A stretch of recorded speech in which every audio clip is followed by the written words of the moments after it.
آپ نے یہ کہا کہ موٹیویشن کیسے پیدا ہو حج کے لیے ینگ جنریشن کے اندر، بہت ہی عمدہ سوال ہے۔ مجھے ایسا فیل ہوتا ہے کہ ہمارا ایک مائنڈ سیٹ ہے، خاص طور پر انڈیا، پاکستان اور بنگلہ دیش، شاید ہماری پاکستانی کمیونٹی میں زیادہ، کہ لوگوں کے ذہن میں یہ بات بیٹھی ہوئی ہے، شاید بلٹ ان ہے، شروع سے بٹھا دی گئی کہ حج آخری کام ہے زندگی کا، اور لوگ پہلے ہی چلے جاتے اور حج ہی نہیں کر پاتے، اور جوانی کو جو ہے وہ اس مقصد کے لیے لگانا نہیں چاہتے۔ اس کا یہ مطلب نہیں ہے کہ لوگوں کے اندر یعنی لوگ حج کے بارے میں یعنی معلومات نہیں رکھتے یا حج کرنا نہیں چاہتے۔ اس کا مطلب یہ کہ وہ یعنی وہ شوق پیدا ہونے کی بنیاد بھی ختم کرتی ہے کہ شوق کیسے پیدا ہو۔ تو سب سے پہلے تو یہ ہے کہ اس بات کی ضرورت ہے کہ جو فرض ہے وہ ادا کرنا ہے، اس کا تعلق ایج سے نہیں ہے۔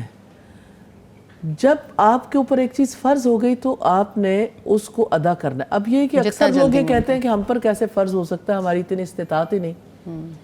میں یہ کہتی ہوں انڈونیشینز ہیں یا مختلف کنٹریز کے لوگ ہیں جنہوں نے اپنی ینگ جنریشن کے اندر اتنی زیادہ تڑپ پیدا کی کہ وہ یعنی اپنی اسٹوڈنٹ لائف میں بھی اور جو ہی جاب کرتے ہیں تو فوری طور پر یعنی ان کو اس بات کی فکر ہوتی ہے کہ ہمیں سب سے پہلے حج کے لیے اماؤنٹ جمع کرنی۔ میں لوگوں کو جب توجہ دلاتی ہوں کہ آپ عمرے کے لیے یا حج کے لیے اماؤنٹ جمع کرنی شروع کریں تو لوگ کہتے ہیں یہ پاسبل کیسے ہوگا، حج عمرہ تو اتنا زیادہ مہنگا ہو گیا اور ہم اتنے اس پوزیشن میں نہیں ہیں۔ تو میں ان کو ہمیشہ یہی بات کہتی ہوں کہ ہمارے پیسوں نے ہمیں حج کرنے کے لیے نہیں لے کے جانا، یا ہم نے جو کچھ جمع کیا اس نے نہیں لے کے جانا، اللہ سبحانہ تعالیٰ کی طرف سے فیصلہ ہونا ہے۔ تو آپ کے دل کے اندر وہ طلب اور تڑپ تو ہونی چاہیے۔ بالکل۔ جہاں تک طلب کا تعلق ہے، مجھے حج کے حوالے سے یہ بات بہت خوبصورت لگتی ہے کہ حج گناہوں سے اس طرح پاک کر دیتا ہے جیسے کوئی کسی نے اپنی ماں کے پیٹ سے جنم لیا ہو۔ تو بنیادی بات یہ ہے کہ خطائیں بھی زیادہ اسی ایج میں ہوتی ہیں، اور یہ ہے کہ اللہ سبحانہ تعالیٰ کی طرف رجحان بھی اسی ایج میں ہو سکتا ہے۔ مجھے ایک مفسر کی بات یاد آتی ہے کہ انبیاء کا ساتھ دینے والے ٹین ایجرز تھے، اور کوئی مصلحت کوش بوڑھا ہمیں انبیاء کا ساتھ دینے والوں میں نظر نہیں آتا۔ یعنی رسول اللہ صلی اللہ علیہ وسلم پر جو لوگ ایمان لائے اس میں میکسیمم لوگ 30 یعنی ٹین ایجرز تھے، پھر 20s میں تھے، 30s میں کم، 40s میں بہت ہی کم، اور اس کے بعد تو بالکل ہی یعنی جو ریشو ہے وہ ٹین ایجرز کی زیادہ ہے۔